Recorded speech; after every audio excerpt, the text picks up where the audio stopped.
I'm Coach Monica from Netflix's Cheer, and I'm an Emmy nominee. We can. We can. We will. We will. We must. We must. We can. We will. We will. We must. We are so excited about being nominated for 6 Emmys. I mean, that's something that we're not familiar with, and obviously we love trophies. So anytime you get a trophy, it's not really about the piece of metal that you're actually receiving. It's about being recognized for an accomplishment. Those two go together. That's what we work so hard for in cheerleading and practice and stuff, to be successful at something and to, be recognized for that accomplishment. So the same for the Emmys. That feeling of recognition is what's just, why you keep pushing yourself on a daily basis. Greg Whiteley just tells a story so beautifully, and I think people were surprised that cheerleading was probably not what they expected. Not only physically what we do, but also the people that are involved. I think cheerleading has a bad stereotype at times where it's, these mean, popular girls, and that's not what it is at all. I mean, we have people from all kinds of backgrounds, all kinds of cultures come together. We have such a loving, inclusive environment. You see these people that are coming from some rough past, but they don't let their past define them. They are able to, make it to college, and then on top of that, be a part of something amazing, and then go on to graduate, most of them, the first time in their family.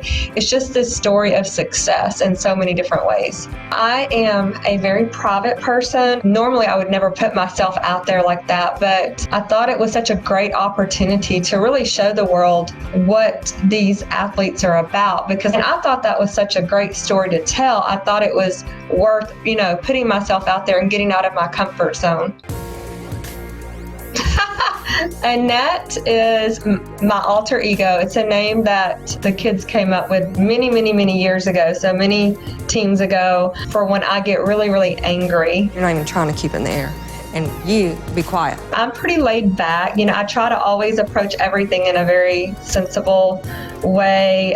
Even when emotions are flying high, I'm always the voice of reason. But every so often, someone just keeps pushing those buttons, and I just have had enough. So Annette makes an appearance. Doesn't ever end well for them, so. In the cheer world, most cheer teams have what they call letters. That's an acronym that stands for something. And it's really just a way to bring the team together to feel like there's a unity. It's for the program. So years back, it's just something that connects everybody that has ever come through the program.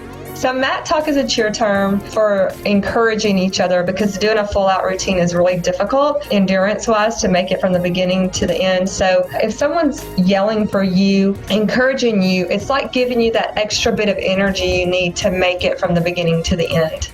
Obviously, a lot of the kids have opportunities that have put them in a situation where they can better take care of themselves. It's hard when you don't have, parents that are able to help you financially, and you're really literally living, day by day of what, you have to eat or what you can afford to eat.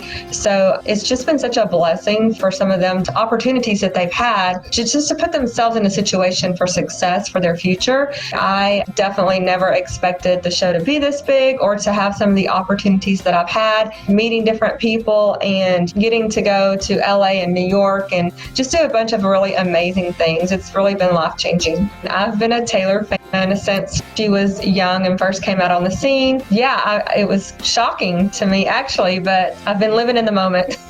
Come on, Taylor, come on down. Once the show came out, the registrations were filling up so quickly that we had to start closing those, because we can only fit so many people safely in the gym, and we only have, so many people for us to work with. So we're learning as we go. We're going to figure it out and, stay optimistic, because right now we're just grateful that we're able to come back to campus. I don't know anything about a season 2. We are just happy to keep enjoying, all the wonderful things that are happening with season 1.